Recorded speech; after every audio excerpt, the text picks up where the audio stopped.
Hello दोस्तों, study app से दूर नहीं चैनल में आप सभी को स्वागत है। आज हम लोग नेक्स्ट वीडियो लेकर के आ चुके हैं, क्योंकि आप इससे पहले जो भी वीडियो नहीं देखे होंगे उसको जाकर के प्ले लिस्ट में देख लीजिएगा। आज हम लोग 351 से प्लस जो भी क्वेश्चन होंगे उसको देखेंगे। उसमें जितने भी प्रश्न हैं आपके एग्जाम पॉइंट ऑफ व्यू से बहुत ही इंपॉर्टेंट रहने वाले हैं, उसके बारे में हम लोग जिक्र करेंगे। और जितने भी प्रश्न हैं आपके एग्ज़ाम कोई भी हो, आप अगर बिहार एसएससी या फिर किसी भी सीजीएल एमटीएस या किसी चीज़ का एग्ज़ाम देते हैं उसके लिए इम्पोर्टेंट रहने वाले हैं। और वीडियो अगर नहीं देखें तो प्लेलिस्ट में जाकर के और से वीडियो देख लीजिएगा। आज का हमारा यह क्लास नंबर 15 होगा। चलिए वीडियो को स्टार्ट करते हैं। सबसे पहला नंबर प्रश्न हमारा दिया हुआ है, जिसमें प्रश्न संख्या 311 नंबर कह रहा है, एरिका रॉबिन्स किस देश के लिए पहली मिस यूनिवर्स कंटेस्ट चुनी गई है। यानी एरिका रॉबिन्स नामक महिला है जो पहली बार यानी मिस यूनिवर्स की कंटेस्ट चुनी गई है, वह किस देश से संबंधित है। इस प्रश्न का सही जवाब हो जाएगा हमारा ऑप्शन नंबर डी, यह पाकिस्तान की रहने वाली है। और आपको पता होना चाहिए कुछ एक्स्ट्रा फैक्ट में, पाकिस्तान की कैपिटल क्या है। तो पाकिस्तान का कैपिटल हो जाता है आपका इस्लामाबाद। और ये जो आपकी एरिका रॉबिन्स है यह कराची की रहने वाली है। और इन्हीं के साथ कुछ एक्स्ट्रा फैक्ट भी आप लोग को जान लेना चाहिए। भारत में पहली बार जो ये मिस यूनिवर्स का खिताब जीती थी उनका नाम क्या था। तो यह 31 मई 1994 को मिला था। उनका नाम था सुष्मिता सेन। और इसी के साथ कुछ एक्स्ट्रा फैक्ट के बारे में भी जान लेते हैं। इसमें पाकिस्तान के जो अभी वर्तमान में राष्ट्रपति हैं उनका नाम आरिफ आलवी हो जाता है और प्रधानमंत्री शहबाज शरीफ। चलिए इसी कुछ एक्स्ट्रा फैक्ट के साथ हम लोग नेक्स्ट क्वेश्चन की ओर आगे बढ़ते हैं, जिसमें हमारा पहला क्वेश्चन के बाद से नेक्स्ट क्वेश्चन हमारा क्या है, 312 नंबर प्रश्न कह रहा है, किस राज्य की पायल छाबड़ा है। यानी किस राज्य की है जो पायल छाबड़ा देश की पहली महिला पैरा कमांडो बन गई। यानी पैरा छाबड़ा किस देश की रहने वाली है जो पैरा महिला कमांडो में फिलहाल में नियुक्ति हुआ है। तो ये हो जाती है हमारे हरियाणा की। ऑप्शन नंबर बी इसका करेक्ट जवाब हो जाएगा। और हरियाणा से संबंधित यह है। और आप लोग को पता होना चाहिए सशस्त्र बल चिकित्सा के मतलब चिकित्सा के जो एमडी चीफ कमांडो हैं उसी से संबंधित है। और यह किसके लिए इन्हें दिया गया, तो ये डॉक्टर रहते हुए भी प्रशिक्षण पैरा परीक्षा पास की हुई है। चलिए इससे पहले भी और आप लोगों को कुछ एक्स्ट्रा फैक्ट के बारे में आप लोग को ये पता होना चाहिए, पायल छाबड़ा जो है कैथल जिले के कलायत में रहने वाली थी। यानी कैथल जिले की कलायत की रहने वाली थी जो हरियाणा में स्थित है। और इसी के साथ आप लोग को कुछ एक्स्ट्रा फैक्ट के रूप में जान लेना चाहिए, हरियाणा के चीफ मिनिस्टर कौन है, तो मनोहर लाल खट्टर जी हैं। और यहाँ के गवर्नर जो हो जाते हैं बंडारू दत्तात्रेय। इसी के साथ नेक्स्ट क्वेश्चन हम लोग देखते हैं। नेक्स्ट क्वेश्चन 313 नंबर क्वेश्चन कर रहा है, हाल ही में किस राज्य में स्कूल ऑफ एमिनेंस की शुरुआत की गई है। यानी स्कूल ऑफ एमिनेंस की शुरुआत की गई हुआ कौन सा राज्य है। तो 113 नंबर प्रश्न का सही जवाब हो जाएगा हमारा ऑप्शन नंबर ए, यह पंजाब राज्य है जहाँ पे स्कूल ऑफ एमिनेंस की शुरुआत की गई है। और पंजाब का जो कैपिटल है क्या हो जाता है, पंजाब का चंडीगढ़, हरियाणा का भी चंडीगढ़ हो जाएगा। और इस यहाँ के जो सीएम है जो मान साहब है वह बहुत ही फेमस है, आप लोग को पता ही है। चलिए मेनन मान यहाँ पे। उसके बाद से नेक्स्ट हम लोग प्रश्न देखते हैं। प्रश्न संख्या जो 314 है यह कह रहा है, भारत का पहला लाइट हाउस भारत का पहला लाइट हाउस उत्सव कहाँ आयोजित किया गया है। लाइट हाउस उत्सव अभी कहाँ आयोजित किया गया, इस क्वेश्चन का सही जवाब हो जाएगा हमारा ऑप्शन नंबर सी, यह गोवा में आयोजित की गई है। और इसका जो स्थापना था ये जो लाइट हाउस है यह गोवा में स्थापित किया गया।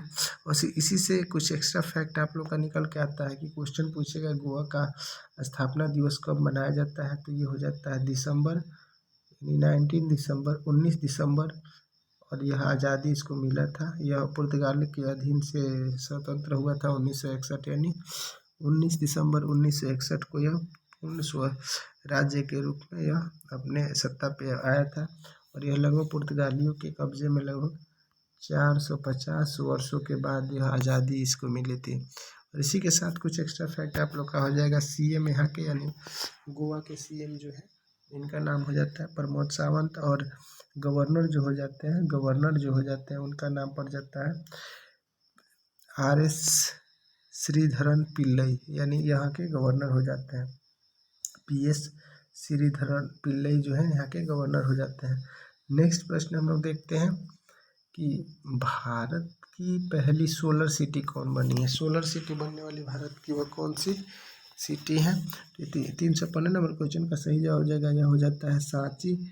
और ये सांची कहाँ स्थित है, तो मध्य प्रदेश के रायसेन जिले में स्थित सांची है। और आप इसी के साथ एक्स्ट्रा फैक्ट आप लोग जान लीजिए कि जो मध्य प्रदेश में स्थित यह सांची है, और इसको सोलर सिटी के रूप में पहली बार, यानी जो भी आपका क्वेश्चन पहली बार हो या लास्ट बार हो, ऐसी क्वेश्चन लिखती हैं तो ये समझिए कि आपके एग्ज़ाम पॉइंट ऑफ व्यू से बहुत ज़्यादा इम्पोर्टेंट है। आप चाहें किसी चीज़ का एग्ज़ाम दें, बिहार SSC हो, बिहार दरोगा हो, उसमें करंट अफेयर्स होता ही होता है। और अभी आप लोग का जो है जो बिहार SSC है इसके लिए बहुत ही ज़्यादा इम्पोर्टेंट रह जाता है। इसीलिए यहाँ हमारा मध्य प्रदेश का जो CM हो जाते हैं उनका नाम हो जाता है शिवराज सिंह चौहान। इन्हीं के शासनकाल में यह जो है रायसेन जिला के सांची में यह सोलर सिटी का अनावरण किया जा रहा है। नेक्स्ट प्रश्न है 316 नंबर का, इंटरनेशनल एमी अवार्ड पाने वाली पहली भारतीय महिला कौन बन गई है। यानी एमी अवार्ड से किसे सम्मानित किया गया है। इसका सही जवाब हो जाता है हमारा option number C, Ekta Kapoor जी को।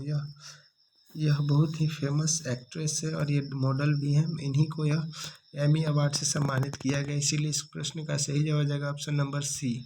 नेक्स्ट प्रश्न हम लोग देखते हैं। नेक्स्ट प्रश्न हमारा कह रहा है काजी फैज ईसा किस देश की 19वीं मुख्य न्यायाधीश बनी है। यानी काजी फैज जो है यह किस देश की 29वीं मुख्य न्यायाधीश बनी है। तो इस प्रश्न का सही जवाब हो जाएगा हमारा पाकिस्तान का कैपिटल हो जाता है हमारा इस्लामाबाद।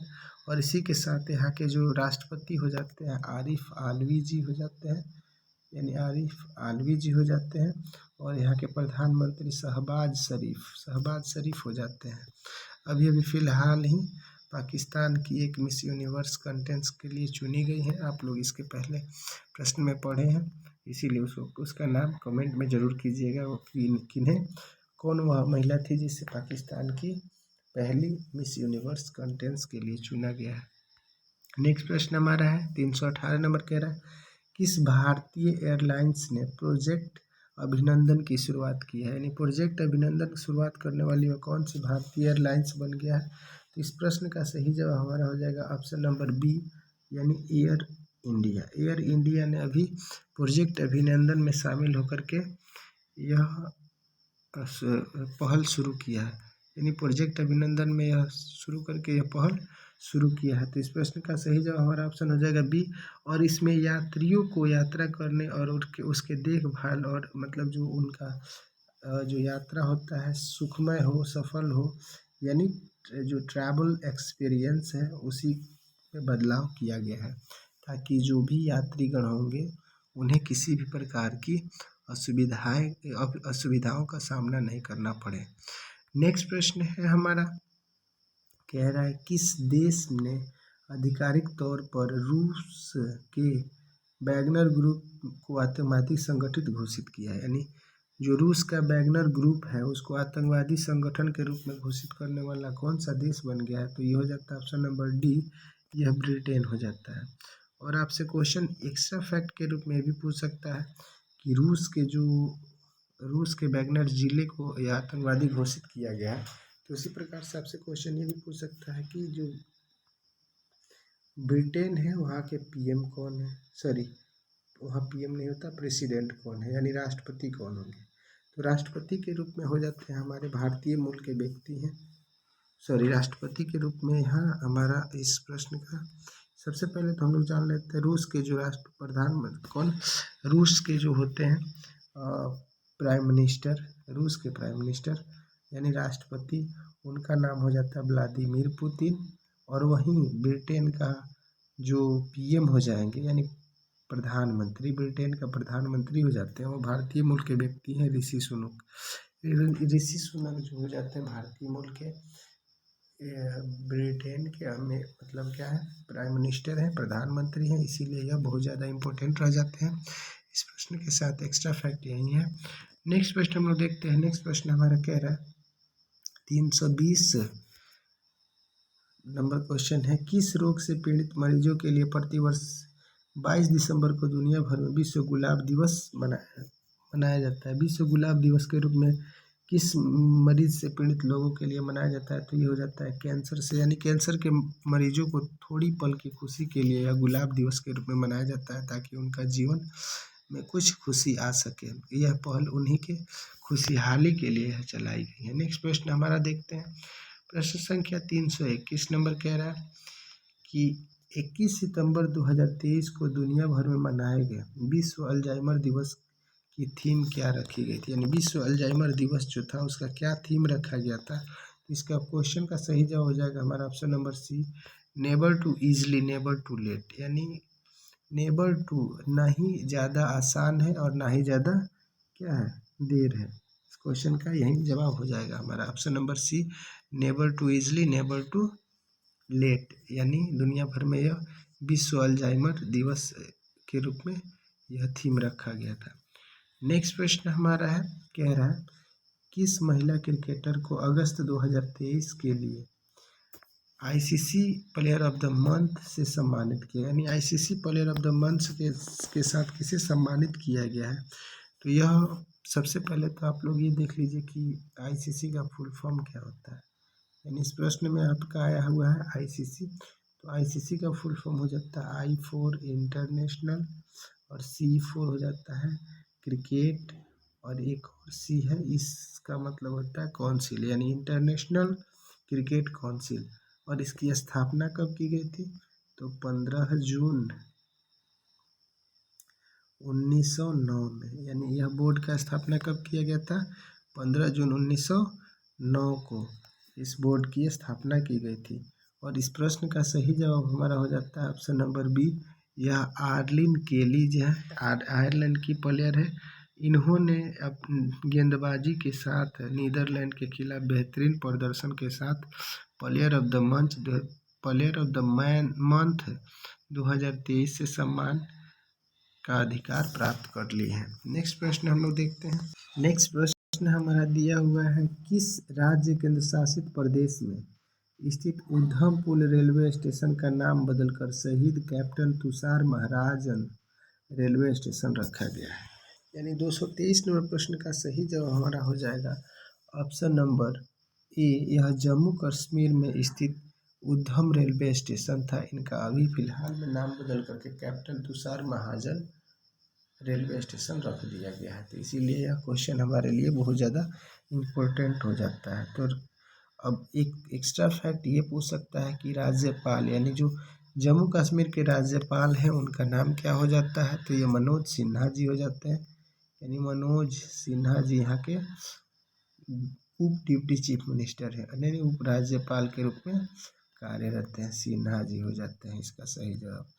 नेक्स्ट प्रश्न है हमारा, कह रहा है किस राज्य में स्थित होयसला मंदिर यूनेस्को की वर्ल्ड हेरिटेज साइट में भारत का 42वां स्थान बना है? यानी वर्ल्ड हेरिटेज जो होता है यह एक प्रकार का क्या होता है, यह आंकड़ा निकाला जाता है जिसमें वर्ल्ड यानी दुनिया के हेरिटेज साइट्स के रूप में भारत का 42वां स्थान बन गया है। तो वह कौन सा है, होयसल मंदिर कहाँ का है? तो इस क्वेश्चन का सही जवाब हो जाएगा ऑप्शन नंबर बी, यह होयसल मंदिर कहाँ का है? तो कर्नाटक का है। यह कर्नाटक का जो होयसल मंदिर है जिसको क्या हुआ है, तो यह वर्ल्ड हेरिटेज जो है उसका में 42वां स्थान प्राप्त कर लिया है। इसी के साथ कुछ एक्स्ट्रा फैक्ट देखते हैं। यहाँ पे क्वेश्चन है कि यूनेस्को क्या है? यानी यूनेस्को का फुल फॉर्म हो जाता है यू फॉर यूनाइटेड, और उसके बाद एन फॉर हो जाता है नेशंस, और ई फॉर एजुकेशनल, और एस फॉर सोसाइटी हो जाएगा, S for United Nations education S4, उसके बाद आ जाता है आपका S4 हो जाए साइंटिफिक एंड कल्चर ऑर्गेनाइजेशन, यानी आपको साफ साफ शब्दों में कहें तो United Nations Educational Scientific and Culture Organization है यह, ठीक ना। और आपसे ये भी क्वेश्चन पूछेगा इसका, यानी यह संयुक्त राष्ट्र द्वारा स्थापित की गई थी, कब की गई थी, तो ये हो जाएगा 16 नवंबर 1945। ये एक्स्ट्रा फैक्ट जो भी है आप लोग इसको ध्यान से एक जगह नोट डाउन कर लीजिएगा, इसको वीडियो को रोक करके ये सभी क्वेश्चंस जो हैं इसको एक बार सुन लीजिएगा। नेक्स्ट प्रश्न, इसमें नेक्स्ट फैक्ट ये हमारा हो जाता है कि ये जो कर्नाटक है यानी बेंगलोर कर्नाटक, इसके सीएम कौन है, तो यहाँ के सीएम हो जाते हैं सिद्धारमैया, और जो गवर्नर है वह जी है थावरचंद गहलोत। चलिए नेक्स्ट प्रश्न हम लोग देखते हैं। 325 नंबर प्रश्न कह रहा है भारत के पुराने संसद भवन का नाम बदल करके रखा गया है, यानी जो भारत का पुराना संसद भवन था उसका नाम रखकर क्या रखा गया, तो इसका सही जवाब हो जाता है ऑप्शन नंबर सी संविधान सदन, यानी पुराना नाम का संसद भवन जो था उसका नाम क्या बदल दिया गया, संसद भवन सॉरी संसद सदन के नाम से रखा गया है। और ये उसके बाद से जो नया वाला बना हुआ है यह 4 मंजिल में बना है, यानी 4 मंजिलों वाला है, और 4 मंजिलों का यह बिल्डिंग बना हुआ है। इसमें लोकसभा यानी LS लोकसभा की सीटों की संख्या कितनी है, तो 888, और पुराना वाला में यानी पुराना वाला में ये आप समझ लीजिए पुराना वाला में लोकसभा की सीटों की संख्या कितनी थी, तो इसमें थी 384।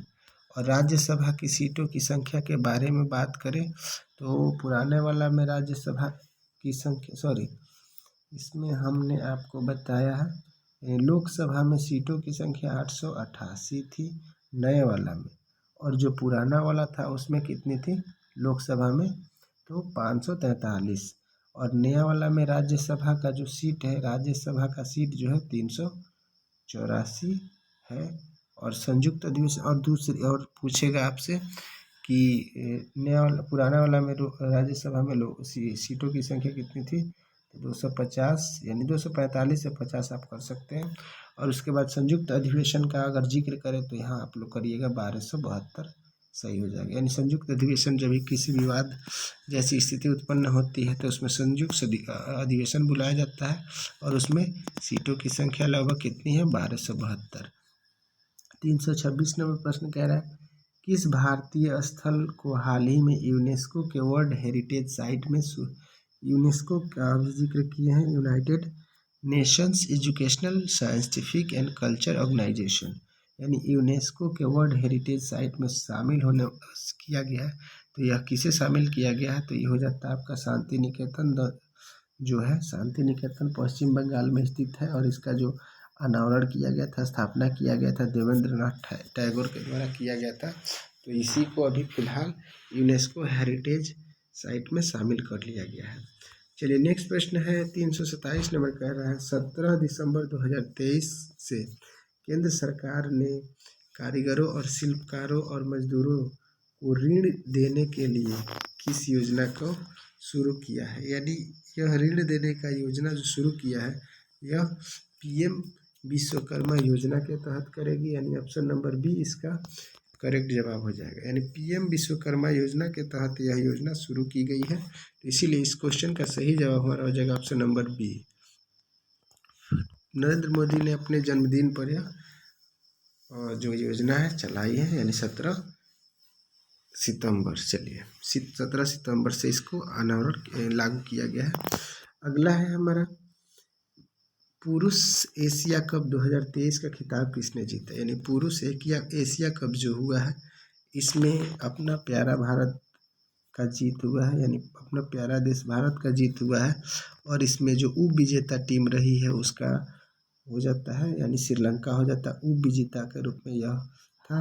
और यह बहुत ही बुरी हार हारा था क्योंकि इसका जो टीम था 15 ओवर 2 बॉल में, यानी 15 ओवर 2 बॉल में पूरी 50 रनों के साथ ऑल आउट हो गई थी, और अपना जो इंडियन टीम है यह 6.1 ओवर में यह लक्ष्य को जीत करके 8वीं बार एशिया कप का मतलब 8वीं बार एशिया कप अपने नाम कर लिया है।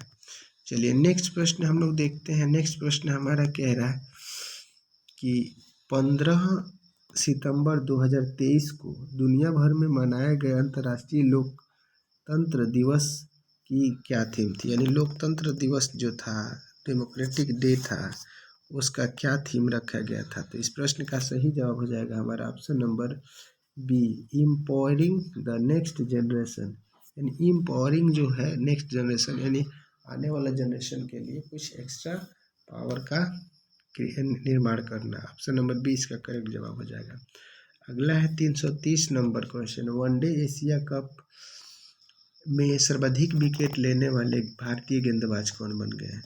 यानी वनडे जो मैच हुआ है उसमें सबसे ज़्यादा विकेट लेने वाले हमारे रविंद्र जडेजा भैया जी हैं। इन्होंने सबका रिकॉर्ड तोड़ करके यह रिकॉर्ड अपने नाम कर लिया है। नेक्स्ट प्रश्न है, यूएस ओपन 2023 में महिला एकल का खिताब किसने जीता है। यानी यूएस ओपन जो हुआ है 2023 में, तो इसका जो खिताब था वह किसके नाम गया है, तो यह हो जाता है कोको गॉफ। यानी कोको गॉफ के नाम यह खिताब चला जाता है और इसी के साथ यह यूएस ओपन का महिला खिताब का नंबर 1 प्लेयर बन जाती है। नेक्स्ट प्रश्न हम लोग देखते हैं, 332 नंबर कह रहा है, कितने वैज्ञानिकों को वर्ष 2022 में शांति स्वरूप भटनागर पुरस्कार दिया गया। यानी भटनागर पुरस्कार कितने वैज्ञानिकों को यह सम्मानित के तौर पे दिया गया है, तो ये हो जाता है आपका ऑप्शन नंबर सी। यानी 12 जो वैज्ञानिक थे उन्हें शांति स्वरूप भटनागर पुरस्कार से सम्मानित किया गया है। और इससे पहले 2020 में 14 वैज्ञानिकों को दिया गया था। यानी 2020 में अगर बात करें तो 14 व्यक्ति को दिया गया था। इसीलिए इस प्रश्न का सही जवाब है ऑप्शन नंबर सी। अगला प्रश्न हम लोग देखते हैं। प्रश्न संख्या हमारा कह रहा है, यूएस ओपन कह रहा है, यूएस ओपन 2023 यानी यूएस ओपन 2023 में पुरुष एकल का खिताब किसने जीता है। इस प्रश्न का सही जवाब हो जाएगा हमारा ऑप्शन नंबर ए करेक्ट जवाब हो जाएगा। ऑप्शन नंबर ए करेक्ट जवाब हो जाएगा। यानी नोवाक जोकोविच जो सर्बिया के प्लेयर हैं, इन्होंने यह खिताब जीत करके अपने नाम कर लिया है। और यह किसको हराया है, तो यह डेनियल मेदवेदेव को, यानी डेनियल मेदवेदेव को हरा करके अपने नाम यह खिताब कर लिया। तो अब कितने से हराए हैं, तो 6-3 और 7-6 तथा 6-3 से हरा करके यह यूएस ओपन अपने नाम कर लिया और इसके दावेदार बन गए हैं।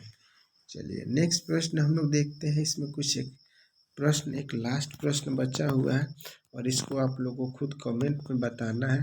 कह रहा है कि किस शहर में भारत का पहला भूमिगत बिजली ट्रांसफार्मर स्टेशन स्थापित किया गया। और इसमें आप लोग को ऑप्शन दे रहे हैं हम। ऑप्शन में हो जाएगा आपका बेंगलोर, B4 बेंगलोर 1 नंबर, और 2 नंबर में हो जाएगा आपका जबलपुर, J4 जबलपुर, और 3 नंबर, यानी 3 नंबर में आपका ऑप्शन हो जाएगा A4 अहमदाबाद, और 4 नंबर में आपका ऑप्शन हो जाएगा बीकानेर, राजस्थान का जो है B4 बीकानेर। और आप लोग इसका कमेंट में ज़रूर आंसर बताइएगा। चलिए मिलते हैं नेक्स्ट वीडियो में। Thank you for the watching. जय हिंद।